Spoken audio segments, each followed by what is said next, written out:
told you, you're not welcome here. You're not welcome anywhere.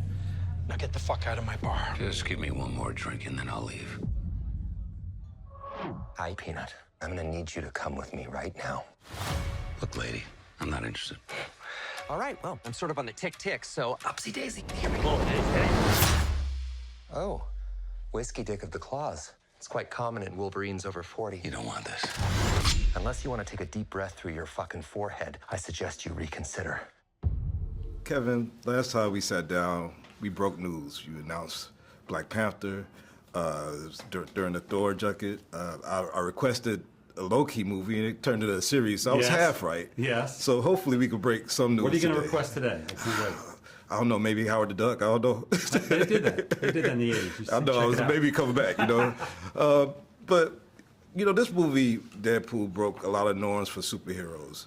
And we've seen a lot of people try to replicate that success. I'm not going to name the series or whatever, but this is also breaking the norm for Disney as the type of film they've produced. So how was that navigating that space for the studio as a producer with this title? Well, it was a foregone conclusion. It was always something that was very clear from the moment Bob Iger announced the acquisition of Fox. I think somebody in one of the earliest press conferences he did asked about, will you let Deadpool stay rated R? And he goes, yes. Next question. Yeah. So it was always the road we were heading down, which is really the only road, because how could you? It works so well. Why would you take away one of the things that makes Deadpool Deadpool? Yeah. In this movie, Wade goes on a job interview. He's got to finish with his career. And now you're like a Cinti producer. You've produced over 100 titles. If you was outside of the Marvel universe in some variant life, yes, what type of movie would you be producing? Well, you know, the great thing about the variant life that I'm in now is that I get to do so many different types of movies, right? I think there are people that look at anything based in a graphic narrative format of a comic being translated as, oh, that's a comic book movie. But we never look at it like that at Marvel Studios. I think we've been able to do all sorts of genres, and even now, you know, ratings with the R-rated tone of Deadpool.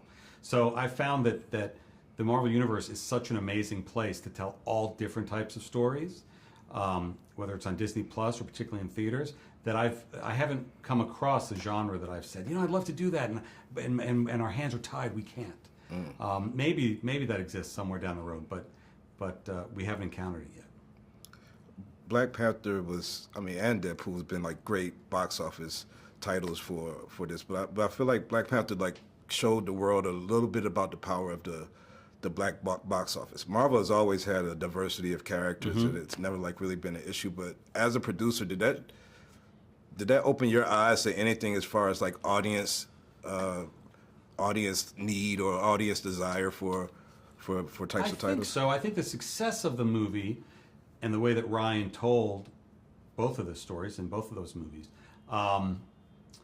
the way the world responded to it made us feel better about the world. There had been a lot of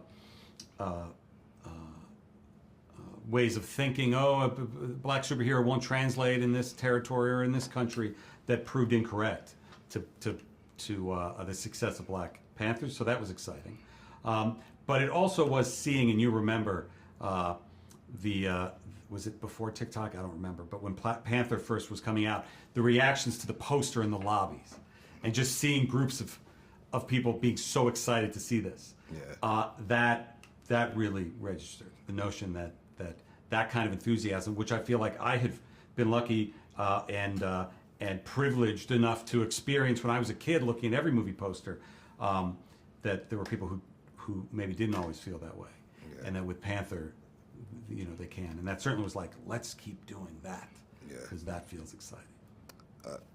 And I have to ask. I'm tempted to ask about Howard the Duck now that we brought it up, but you know, like going back a little bit past that, we think about the history of Marvel cinema and Blade, and it's been you know, like a challenge to bring any film to screen. But it's been a couple, you know, some years since you announced. Yes. Now that Deadpool is going R-rated, is it gonna, with Disney, does it change how you can make Blade as opposed to when y'all first started developing and. I think that's right. I mean, for the last few years, as we've been trying to crack that movie, the most important thing for us is not rushing it and making sure we are making the right Blade movie, because there were some great Blade movies years ago. They were all rated R. Yeah. So I think that's inherent, like Deadpool, inherent with the character of Blade.